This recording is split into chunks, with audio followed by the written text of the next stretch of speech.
Hello friends, welcome to BCTQ program powered by Jontech digital. देखिए, आज हम irrigation का एक प्रैक्टिस सेट लेके आए हैं जिसमें क्वेश्चंस हैं और इन क्वेश्चंस की मदद से हम आपके कॉन्सेप्ट्स को बिल्ड करने की कोशिश करेंगे और आपको ये देखना है कि क्वेश्चंस किस तरह के पूछे जाते हैं और उनके आंसर्स कैसे किए जाते हैं।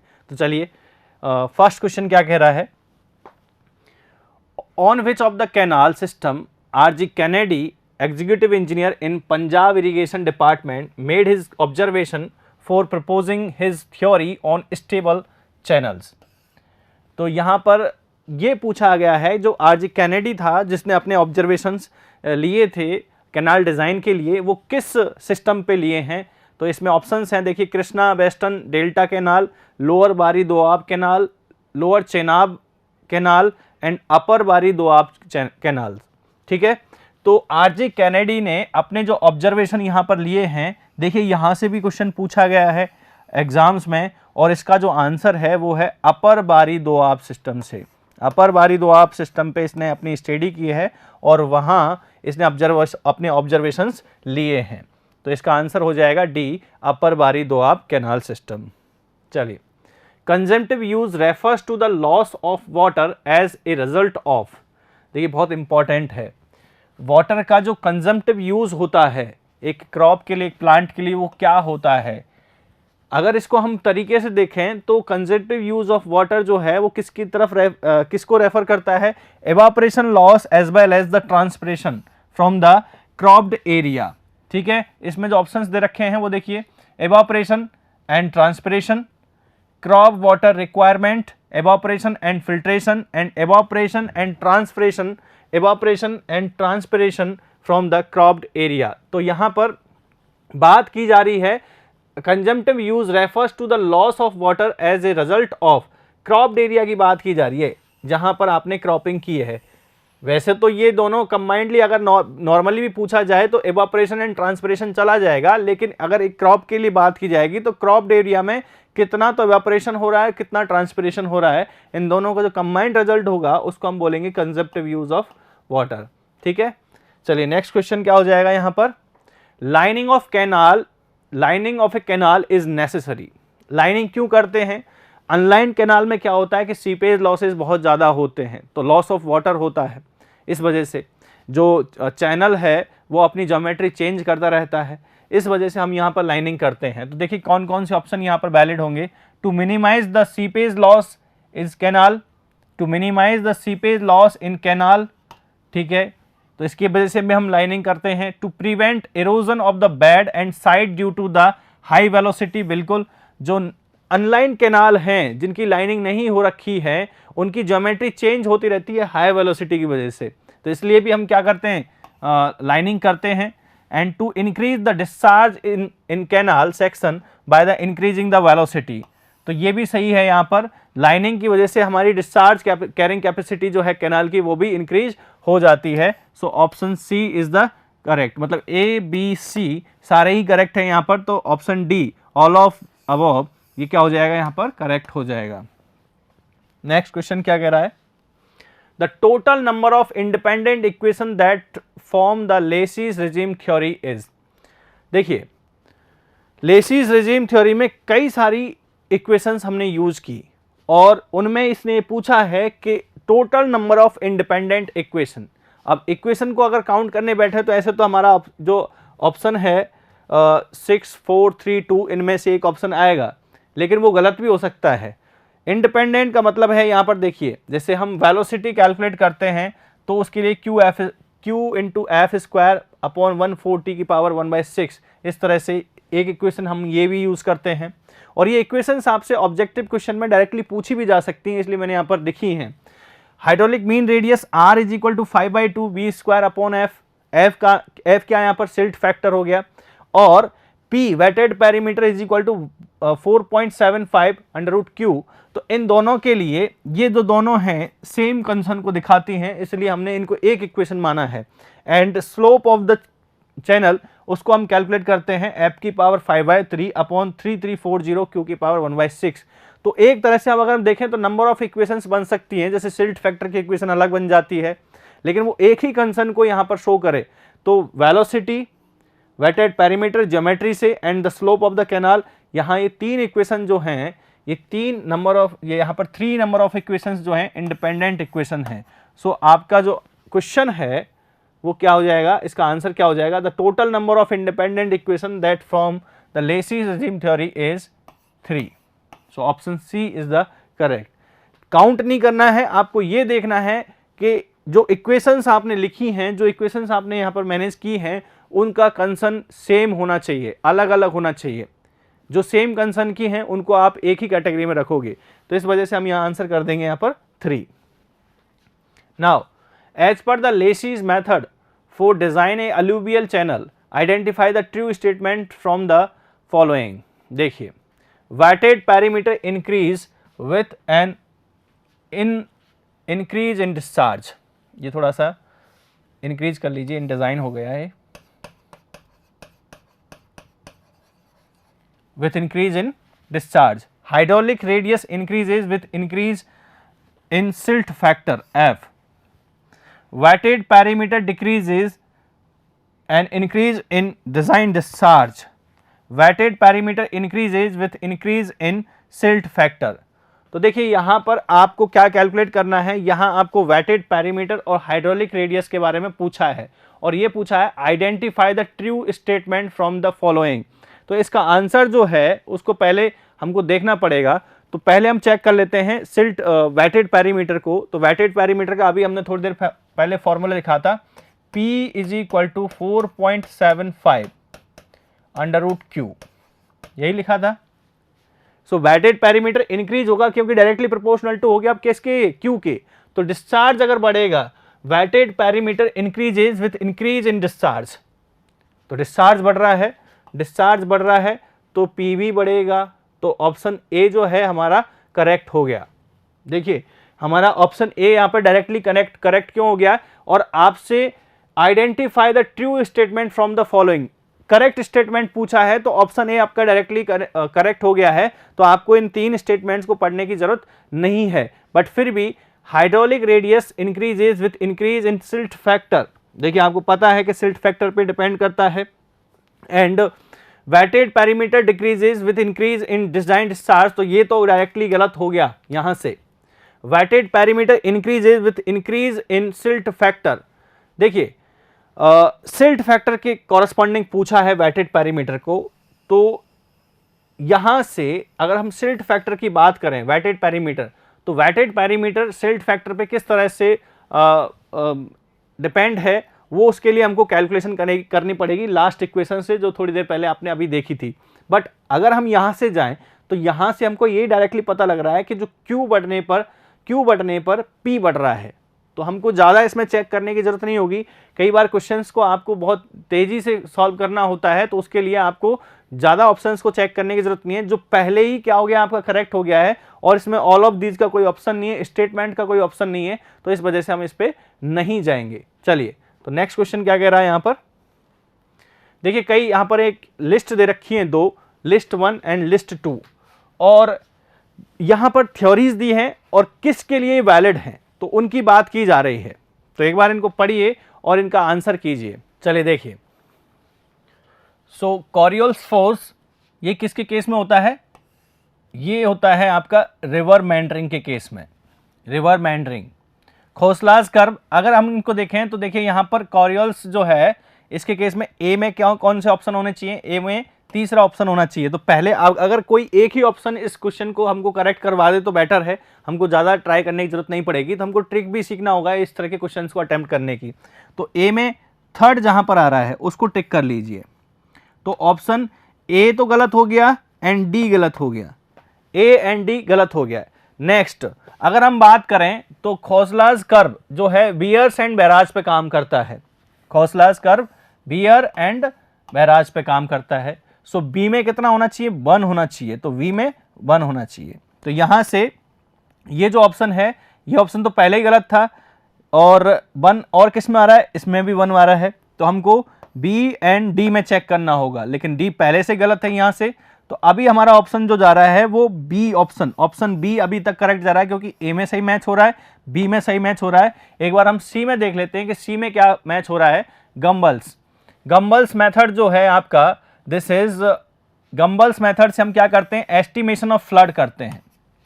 एस्टिमेशन ऑफ फ्लड के लिए हमको गंबल्स मेथड या गंबल्स एनालिसिस को यूज करना होगा। सो सी में ऑप्शन 4 जाएगा। तो अभी भी यहाँ पे ऑप्शन बी में यहाँ से देखने को जा रहा है कि ये जो लिस्ट 1 का जो ऑप्शन सी है उसके साथ में लिस्ट 2 का ऑप्शन 4 जा रहा है। एंड लास्ट मैनिंग्स मेथड, तो मैनिंग्स मेथड क्या हो जाएगा, ओपन चैनल फ्लो के लिए। तो डी में हो जाएगा आपका सेकंड। तो option B is the correct answer. तो इस तरह के क्वेश्चंस में आपको एक दो ऑप्शन से, लिस्ट के ऑप्शन से ही पता लग जाएगा क्वेश्चन करेक्ट है या नहीं है। पहले इसमें देख लीजिए कि कौन कौन से ऑप्शंस गलत हैं।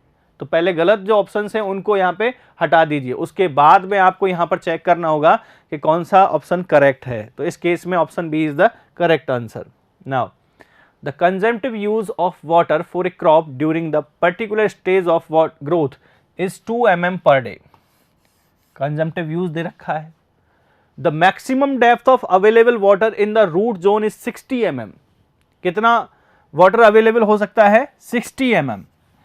Irrigation is required when the amount of available water is 50% of the maximum available water in the root zone. The frequency of irrigation.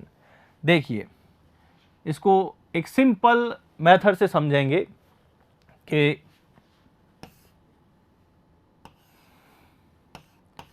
Let this is plant और ये इसका रूट जोन, और इसमें अवेलेबल वाटर जो है वो आपसे कह दिया गया है कितना है, मैक्सिमम अवेलेबल वाटर इस केस में 60 है, 60 mm। ठीक है, 60 mm है। और आपको क्या दे रखा है, the consumptive use of particular stage में इसका कंजम्पटिव यूज दे रखा है कि 2 mm पर डे। हर दिन में हम 2 mm क्या कर लेंगे, कंज्यूम कर लेंगे उसके ग्रोथ के लिए। ठीक है, दूसरी बात, हमको इरिगेशन कब करनी है, जब यहां पर 50% वाटर क्या हो जाएगा, चला जाएगा। तो 50% वाटर जाते ही हमको इरिगेशन करनी पड़ेगी।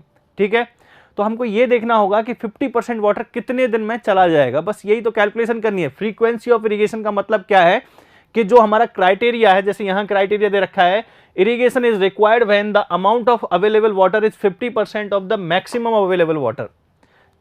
जो क्राइटेरिया है उसके अकॉर्डिंग हमको इसकी कैलकुलेशन करनी होगी कि कितने दिनों बाद हमको इरिगेशन करनी पड़ेगी।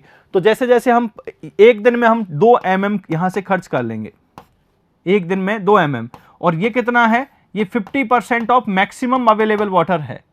तो डेप्थ ऑफ अवेलेबल वाटर की कितनी हो जाएगी, जिसके बाद हमको इरिगेशन करनी है। तो यहां पर इस 60 का 50% कितना हो जाएगा, 30 mm। 30 mm depth of water होते ही हमको इरिगेशन कर देनी है। 30 mm वाटर होते ही हमको इरिगेशन कर देनी है। तो फ्रीक्वेंसी ऑफ इरिगेशन क्या हो जाएगा, वेरी सिंपल, कि कितना वाटर यहां पर आपने यूज कर लिया है।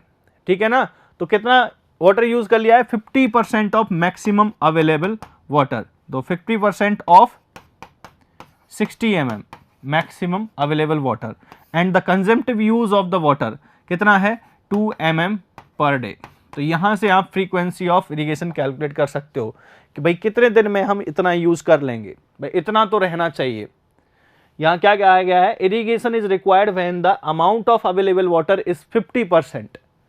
Amount of available water is 50%। तो यहां पर रूट जोन में जो अमाउंट रहना चाहिए अवेलेबल वो कितना हो जाएगा, 50%। तो 50% अवेलेबल होना चाहिए, 50% कंज्यूम हो जाएगा। तो यहां से हम आंसर करेंगे तो देखिए कितना आता है, 30 mm divide by 2 mm per day. So answer आ जाएगा हमारा 15 डेज। 15 दिन के बाद में हमको इरिगेशन करनी पड़ेगी। So this is the frequency of irrigation. बहुत ही आसान सा क्वेश्चन है और आप बेसिक मैकेनिक्स लगा के भी इसको इस तरह के क्वेश्चन को सॉल्व कर सकते हो, बस यूनिट का थोड़ा ध्यान रखिएगा। Now Garret diagrams are based on, ये क्वेश्चन कई बार एग्जाम्स में पूछा है और डायरेक्टली पूछा जाएगा। Garret diagrams are based on, Garret diagram जो है एक कैनाल की ज्योमेट्री को डिजाइन करने का एक ग्राफिकल मेथड है, ग्राफिकल एनालिसिस है, और वो किस पे बेस्ड है, कैनेडीज थ्योरी पर बेस्ड है। So option B is the correct answer. देखिए गैरेट डायग्राम होता क्या है, ये जो डायग्राम आपको नजर आ रहा है इसमें यहां पर डिस्चार्ज दे रखा है, इस एक्सिस पे यहां पर डिस्चार्ज है, और इस एक्सिस पे यहाँ स्लोप दे रखा है, और इसको हमको एनालाइज करके हमको एक चैनल की या कैनाल की ज्योमेट्री डिजाइन करनी होती है। और ये जो गैरेट डायग्राम है, it is based on Kennedy's theory. So option B आपका करेक्ट चला जाएगा, लेकिन इस डायग्राम, इस चार्ट की मदद से हम क्या कर सकते हैं, एक कैनाल की, एक चैनल की ज्योमेट्री को डिजाइन कर सकते हैं। ठीक है। Now Lacey assume that the silt is kept in suspension due to the normal component of generated from normal component of eddies. ठीक है। देखिए यहां पर लेसी और कैनेडी थ्योरी में अगर हम बेसिक डिफरेंस देखें उनके अजम्पशन में, तो कैनेडी ने क्या माना था कि जो सिल्ट है वो सस्पेंशन में किसकी वजह से रहती है, दोनों ने ये माना था कि जो एडीज जनरेट होती हैं फ्रॉम द सरफेस, क्योंकि जब वाटर फ्लो करेगा तो सरफेस पर क्या होंगी, एडीज जनरेट होंगी, और उस एडीज की वजह से सिल्ट जो है वो सस्पेंशन में रहती है। तो कैनेडी ने माना केवल बॉटम से जो सिल्ट एडीज जनरेट हो रही है उन्हीं की वजह से क्या होगा, उन्हीं की वजह से ये सिल्ट जो है सस्पेंशन में रहेगी। लेकिन लेसी ने माना कि जहां तक वाटर टच कर रहा है एक चैनल में, जहां तक वाटर कांटेक्ट में है, तो वाटर कहां कहां पे कांटेक्ट में है, इस तरह से जिस जिस सरफेस के वो कांटेक्ट में आ रहा है वहां से एडीज जनरेट होंगी। मतलब यहां पे भी एडीज जनरेट होंगी, यहां पे भी एडीज जनरेट होंगी, और यहां पे भी एडीज जनरेट होंगी। तो एडीज के जनरेशन की वजह से सिल्ट जो है वो सस्पेंशन में रहती है। तो अगर हम यहां से ऑप्शन देखें बैड ओनली, केवल बैड से, लेकिन लेसी ने तो जहां जहां से वाटर टच कर रहा है सरफेस को वहां से एडीज को जनरेट करने के लिए बोला है, उसने ये अज्यूम किया है। साइड ओनली, तो ये दोनों ऑप्शन गलत हो जाएंगे। बैड ओनली का मतलब तो कैनेडी ने अज्यूम किया था। होल पेरीमीटर, ऑब्वियसली ये क्या है, इसको अगर हम देखें तो ये क्या है, वेटेड पेरीमीटर, तो जहां से वाटर सरफेस से टच कर रहा है, तो ऑप्शन सी हमारा यहां पर करेक्ट चला जाएगा। Top water surface only, top water पे यहां पर कोई एडीज यहां से अज्यूम नहीं की है, तो ऑप्शन सी यहां पर करेक्ट हो जाएगा। चलिए नेक्स्ट क्वेश्चन क्या कह रहा है, What type of cross drainage work is provided when the canal runs below the drain? Drain का मतलब कोई भी ड्रेनेज हो सकता है, लाइक रिवर मान लीजिए, और when the canal runs below the drain, river जो है, रिवर ऊपर फ्लो कर रही है, एंड जो कैनाल है अब वो नीचे फ्लो कर रही है, लेकिन इनके लेवल का जो डिफरेंस है वो वेल डिफाइंड है या थोड़ा सा आपस में मैच कर रहे हैं। Canal runs below the drain with FSL of canal well below the bed of drain. जो FSL है, फुल सप्लाई लेवल जो है, full supply level of canal, वो क्या है, वेल बिलो द, बेल का मतलब बहुत अच्छे तरीके से बहुत नीचे है, तो जो कैनाल है वो इससे नीचे करिए, ये FSL मान के चलते हैं कैनाल का। तो इस तरह के जो क्रॉस ड्रेनेज वर्क है उसको हम क्या बोलेंगे, चलिए एक बार देखते हैं। ये देखिए यहां पर कैनाल जो है वो ड्रेनेज यानी कि रिवर से ऊपर है, रिवर का जो हाई फ्लड लेवल है और जो कैनाल का बेड जो है उनमें बहुत ही क्लियर डिफरेंस है। ये क्या है, इस स्ट्रक्चर को हम बोलते हैं एक्यूडक्ट। क्या बोलते हैं इसको हम, एक्यूडक्ट। जो ऑप्शन आपका ये दे रखा है एक्यूडक्ट बोलते हैं इसको, इस ऑप्शन को बोलते हैं हम, इस स्ट्रक्चर को बोलते हैं एक्यूडक्ट। दूसरा जो है, यहां देखिए ये जो आपको यहां नजर आ रहा है, इसमें आपको क्या देखने को मिल रहा है कि यहां रिवर का हाई फ्लड लेवल या रिवर का जो बेड है वो कैनाल के FSL से ऊपर है, कैनाल के FSL से ऊपर है, तो इसको कहेंगे हम सुपर पैसेज। क्या बोलेंगे इसको हम, सुपर पैसेज।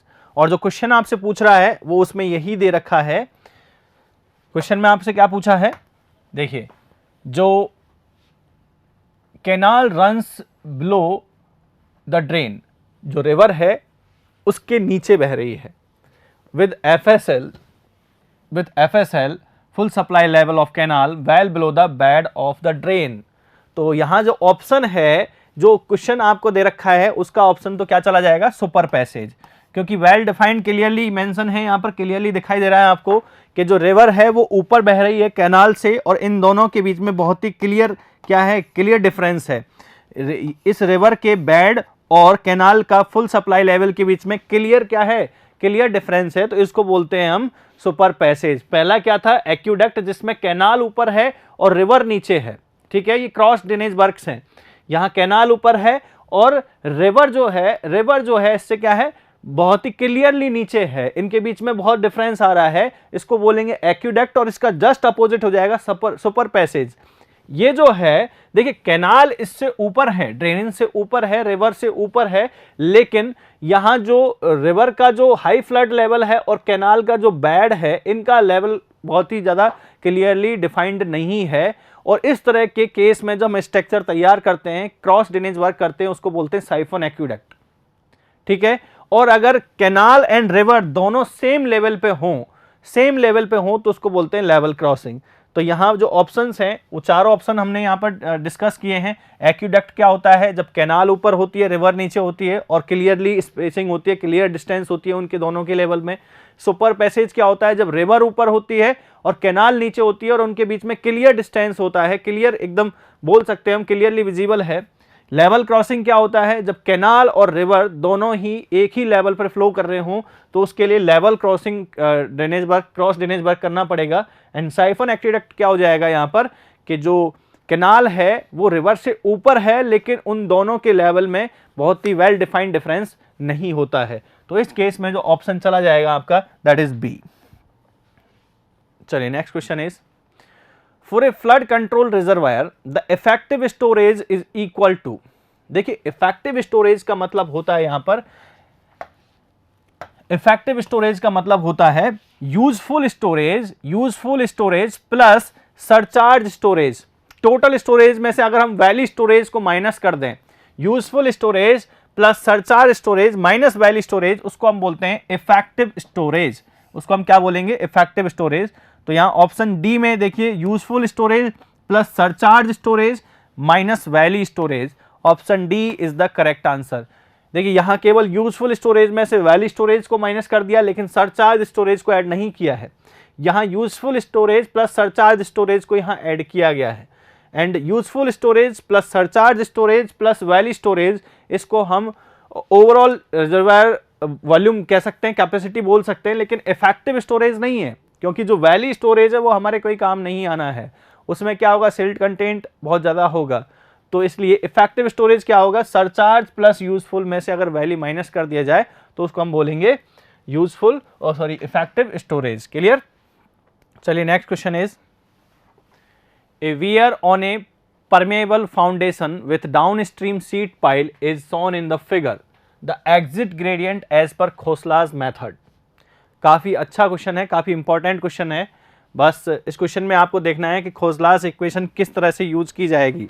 तो सबसे पहले खोसलाज इक्वेशन यहाँ पर आप कैसे यूज करोगे, क्या इक्वेशन होती है, एग्जिट ग्रेडियंट का जो फॉर्मूला है GE as per the Khosla's equation क्या होता है, h/d इंटू 1/पाई अंडर रूट लैम्डा। यहाँ लैम्डा जो फैक्टर है इसकी वैल्यू क्या होगी, 1/2 into 1 plus under root 1 plus alpha square. Alpha फिर से यहाँ पर एक रेशो हो जाएगा b/d का। तो आपको यहाँ देखना है, देखिए एग्जिट ग्रेडियंट का डायरेक्ट फॉर्मूला आपसे दिया हुआ है। अब ये क्वेश्चन कॉम्प्लिकेटेड क्यों बना है, क्योंकि इसमें लैम्डा एंड अल्फा की वैल्यू और आपको कैलकुलेट करनी है, और अल्फा क्या होता है, b/d। तो अब आपको देखना है कि b कितना है एंड d कितना है। देखिए यहां आपको वियर दे रखा है एंड ये सीट पाइल दे रखी है, इनके बीच में कितना डिफरेंस आ रहा है, कितनी डिस्टेंस है। तो यहां पर आपको विड्थ मतलब b की वैल्यू कितनी मिल जाएगी, 10 मीटर, एंड डेप्थ कितना है यहां पर सीट पाइल का, दैट इज 4 मीटर। ठीक है, तो यहां से b/d कितना आ जाएगा आपका, 10/4 दैट इज 2.5। अब केवल वैल्यूज आपको कहां पुट करनी है, वैल्यूज पुट करनी है यहां पर अल्फा की लैम्डा में वैल्यू पुट कीजिए, कितना आता है एक बार देखते हैं, 1/2 1 प्लस अंडर रूट 1 प्लस 2.5 का स्क्वायर। चलिए इसको सॉल्व कीजिए, सॉल्व करेंगे तो कितना आएगा, चेक कीजिए एक बार, 2.5 square plus 1 that under root plus 1 divide by 2। तो लैम्डा की वैल्यू आएगी आपकी यहाँ से 1.8। लैम्डा की वैल्यू कितनी आ रही है? 1.8। अब यहाँ पर केवल आपको वैल्यूज पुट करनी है और इसका आंसर करना है। सो वैल्यूज यहाँ पर capital H by D into 1/पाई इंटू रूट लैम्डा से आपको वैल्यू पुट कर देनी है और इसका आंसर आएगा आपका ऑप्शन सी, दैट इज 1/3.41। केवल वैल्यूज पुट करनी है 1/3.41। कैपिटल H की वैल्यू कितनी दे रखी है यहाँ पर देखिए, कैपिटल H की जो वैल्यू है दैट इज वेयर की हाइट कितनी दे रखी है? लेवल तक 5। डी की वैल्यू आपको पता है कितनी? डी की वैल्यू आपको पता है, D is 4 metre. So values put करेंगे तो 5/4 इंटू 1/पाई 1.8। सॉल्व करेंगे तो यहाँ आ जाएगा 1/3.41। इस तरह से 1 in 3.41। ये जो आंसर आएगा आपका फाइनली, ये आएगा आपका सी। तो एक बार कैलकुलेट करके देखिएगा, बहुत ही अच्छा क्वेश्चन है। केवल डायरेक्ट फार्मूला बेस्ड क्वेश्चन है, बट इसमें इंपॉर्टेंट क्या था, जो लैम्डा और अल्फा की वैल्यू है वो किस तरह से कैलकुलेट की जाएंगी। तो अल्फा क्या हो जाएगा, जो सीड पाइल थी उसके लिए B/D रेशो क्या रहेगा। उसके बाद में एग्जिट ग्रेडियंट कैसे कैलकुलेट किया जाएगा, कैपिटल H/D इंटू 1/पाई अंडर रूट लैम्डा। यहां से बस केवल आपको लैम्डा की वैल्यू पुट करते ही एग्जिट ग्रेडियंट की वैल्यू मिल जाएगी। तो ये था आपका क्वेश्चन। चलिए नेक्स्ट क्वेश्चन क्या कह रहा है, Which of the following attempts are made to reduce the uplift in order to economize on the provide section of a concrete gravity dam? देखिए, Which of the following attempts are made to reduce the uplift? uplift pressure जो होता है उसको reduce करने के लिए, uplift pressure किसमें? Concrete gravity dam की बात की जा रही है। तो उसके लिए आप कौन कौन से प्रोविजंस यहां पे करते हो? देखिए, providing drainage gallery to collect seepage water. बिल्कुल, तो ड्रेनेज गैलरी जो है वो सीपेज वाटर को कलेक्ट करने के लिए प्रोवाइड की जाती है और उससे अपलिफ्ट प्रेशर जो है वो कम होता है। Constructing cut off under the upstream face. बिल्कुल, अपस्ट्रीम फेस पर कट ऑफ जो है अपन क्या करते हैं, कंस्ट्रक्ट करते हैं to reduce the uplift pressure. तो 1 और 2 ये अभी तक करेक्ट है। Pressure grouting in the dam foundation, ये भी हम करते हैं। अपलिफ्ट प्रेशर को रिमूव मतलब कम करने के लिए हम प्रेशर ग्राउटिंग भी करते हैं डैम की फाउंडेशन में। तो ऑप्शन सी भी यहां पर करेक्ट है। लेकिन ऑप्शन 3 भी यहां पर करेक्ट है, लेकिन फोर्थ प्रोविजन देखिए, प्रोविजन ऑफ शियर की और शियर वेज। ये स्लाइडिंग को प्रिवेंट करने के लिए यहां पर प्रोवाइड की जाती है ग्रेविटी डैम में। शियर फेलियर को रोकने के लिए यहां पर ये शियर कीज प्रोवाइड की जाती है। तो ये अपलिफ्ट से इनका कोई रिलेशन नहीं है, इसलिए ये ऑप्शन गलत हो जाएगा। सो ऑप्शन 4 जिसमें आ रहा है, एक तो इसमें आ रहा है, ये गलत हो जाएगा, ये गलत हो जाएगा। ऑप्शन 1, 2, 3 करेक्ट होगा। So option B is the correct answer. So next question देखिए, a concrete gravity dam having a maximum reservoir level at 200 meter and the RL of bottom of the dam is 100 meter. The maximum allowable compressive stress in concrete is 3000 kilonewton per meter square and the specific gravity of concrete is 2.4. Calculate the height of dam and check whether it is a high dam or low dam.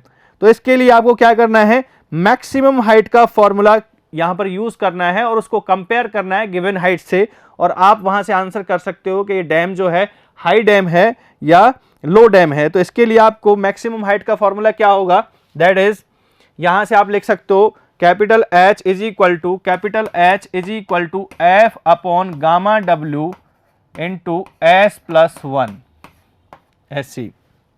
ठीक है, तो केवल values put करनी है और यहां पर values क्या क्या दे रखी हैं देखिए।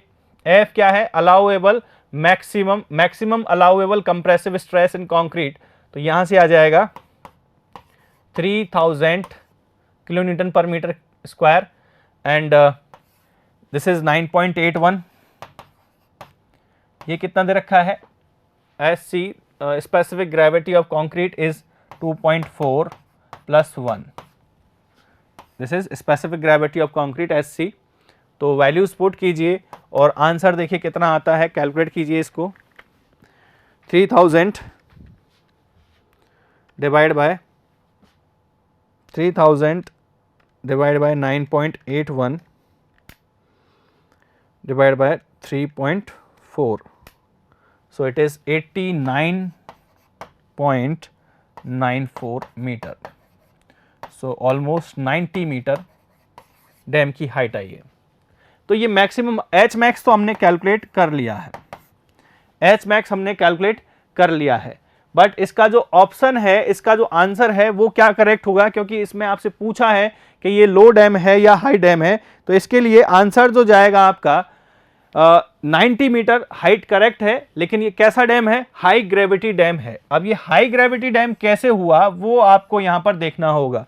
देखिए क्योंकि हाई ग्रेविटी डैम कितना आपने प्रोवाइड किया, एक concrete gravity dam having a maximum reservoir level at 200 metre and the RL of bottom of the dam is 100 metre.